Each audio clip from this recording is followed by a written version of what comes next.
Good evening, and welcome to another apocalyptic version of Diatribes from the Voice of Doom. Now here's your apocryphal and apoplectic host, Voice of Doom.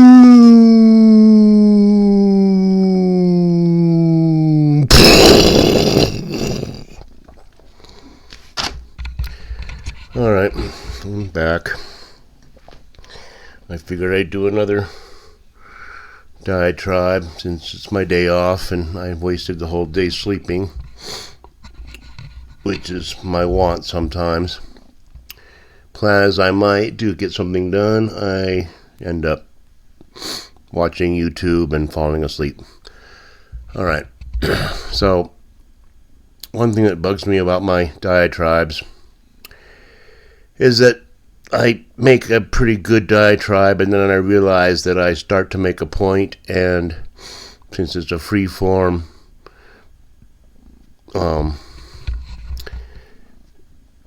form of communication where I'm just talking off the top of my head, I forget to make the point that I wanted to make in the first place, because it's just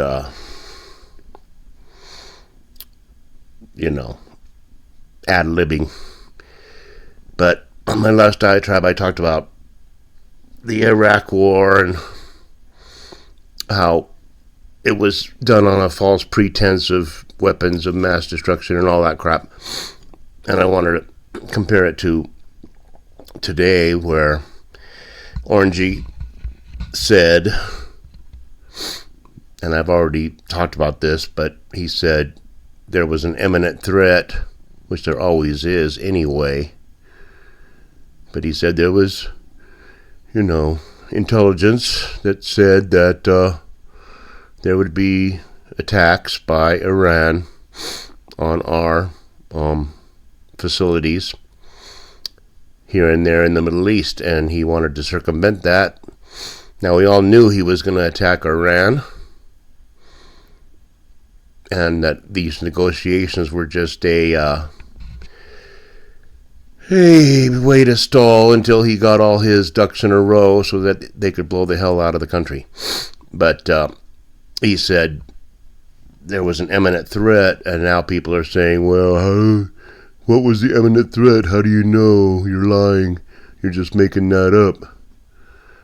Well, first of all, Iran's been an imminent threat ever since that damn idiot got off the plane back in 1979 and took over the country and proceeded to kill off thousands of people in his country, including the people that supported him, and then proceeded to kill off much more people and have killed off tens of thousands of people in the recent past. But people are clutching their pearls and saying, how do you know there was an imminent threat that you would go after Iran like this? And it's hard to prove what might have happened. It's very hard. But then it's hard. Then once something does happen, then you blame Orangey. A Qatar, Kuwait stronghold by America is blown up, and then people go, why didn't you do something ahead of time? So that was the point I was trying to make with that. But it seems like they're using a lot more new kinds of weapons on Iran. I've seen today, I just watched this Benny Johnson or whoever he is, and they're using some weird weapons on Iran. Now, I'll say this right now. Wars don't last 4 or 5 years anymore, like World War II or whatever. They last weeks, and then people bitch about the fact that it's taking too long even then. But I would say, due to the acceleration of how things go, that the Iranian populace have to act now. And I'm talking about this week.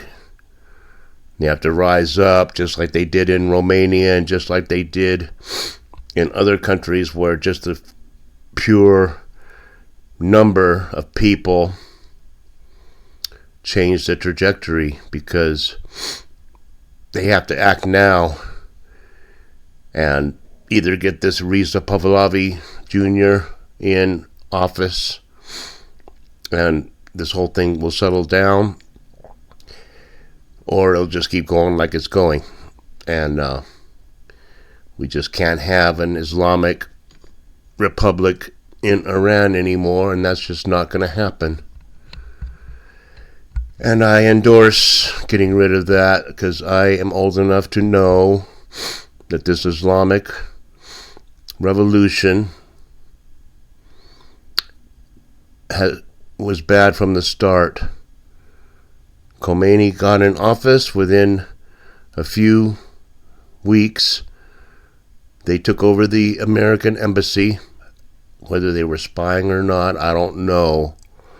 But he took hostages, and it was a major problem for Jimmy, the peanut farmer, for the rest of his term. And he couldn't get anything done because he was worrying about these hostages. And it just got bad from worse to bad, and it's been bad ever since. So Orangey is making it very clear that this is all going to end one way or the other. And I saw that Beirut was bombed because Hezbollah has sway in Lebanon, and they have to get the hell out. It's ridiculous. Lebanon is a beautiful country. If they were allowed to just be a regular country, it would be a tourist mecca. You know what I mean? Beaches. Just, they would make trillions of dollars. They just stopped letting these terrorist organizations run their lives. So we're on the cusp of going one way or the other. We're either going to blow up this planet in the next 2 or 3 weeks, or things are going to start changing very quickly. And I'm looking forward to the change one way or the other. There's a lot of people. I watch YouTube and I see so many channels that talk about survival and talk about how it's so hard to live and pay the bills, and I understand that. And I'm very thankful I live in Carson City because my bills are reasonable. Because I see people talking about their electricity bills are like $1,000 a month, and it's like that. If that happened to me, it would be untenable. I would just say, I don't want electricity anymore. Please shut it off now. But people are despairing and losing hope, and most of them are liberal wokester idiots. And they're crying in their beer, if they have a beer. And I think the time is ripe for the powers that be, the elitists, to unleash what they're going to unleash. And that is 6 billion gone off the planet. That includes the common herd, the common clay like us, who are just trying to function in society, being waiters or being clerical workers or bureaucrats or whatever, which can all be taken over by AI and robots. And they probably are thinking that 26 will be the year that we unleash the real thing. Not a fake pandemic. That was an experiment where they just said, let's see what happens if we shut down the world for 4 months or 5 months. Let's just see what happens. How do people act? I still stand 5 feet away from people when I'm in a store. And I always wear my thing, just in case. But I don't do it as a habit. I do it as a political statement because that's useless. It's going to be a pandemic that really has people dying so much that they can't keep up with it. Funeral homes will be moot because they will need to gather bodies daily and throw them into a pit. And I'm sure that's going to happen, and when it happens, people are going to lose it. They talk about how life is hard and we can't live anymore and I don't want to do it anymore. And especially the liberal wokesters, I'm going to move to the woods. I can't do it. I can't pay. Of course they can't pay. They can't pay, and it's partly due to the fact that certain generations have lived high on the hog and taken all the meat off the pig. The boomers. The older boomers from 1946 to 1952 took everything. They bought their houses for $35,000 and now they're trying to sell them for $800,000 and they're getting their money. And they're going to Australia and they're going to Europe and they're going to Indonesia and they're going wherever they want to go traveling because they were born at the right place at the right time. And the rest of us, as late boomers, we call them the Jones generation, is people born between 55 and 62. They kind of missed the boat.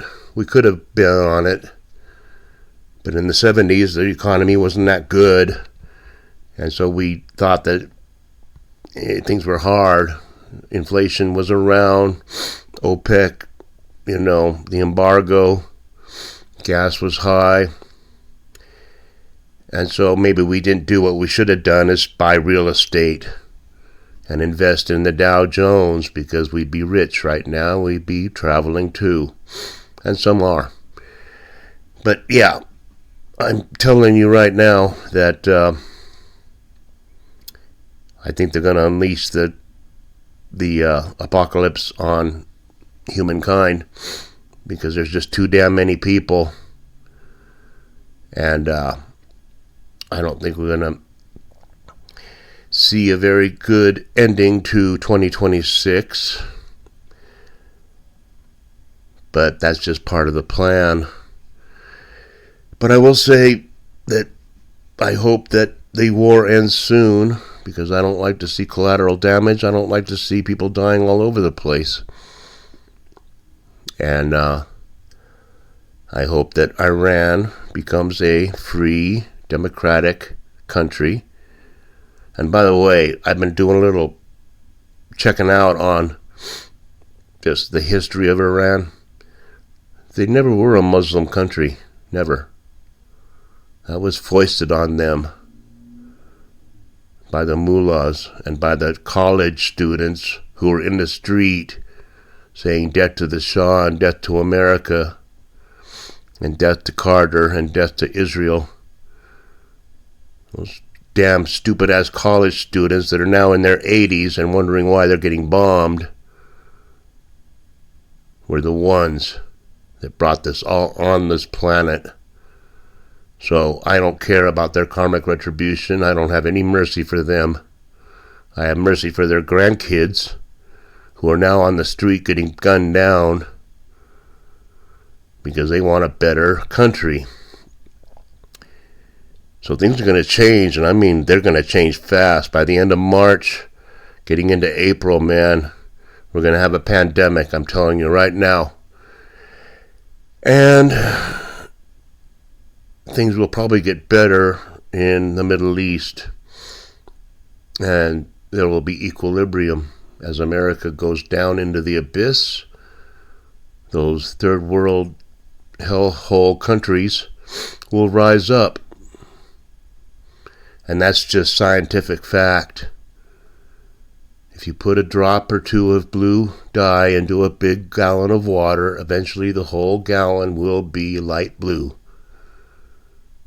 And that's the way it's going to happen. So I figured I'd give you this. I probably had more to say, but I wanted to clarify my thoughts and tell you, there's a lot of weapons out there that are being used that can do any number of things. And I did go out and fill up my gas tank yesterday because I realized that the price of oil and the price of gas will go up precipitously.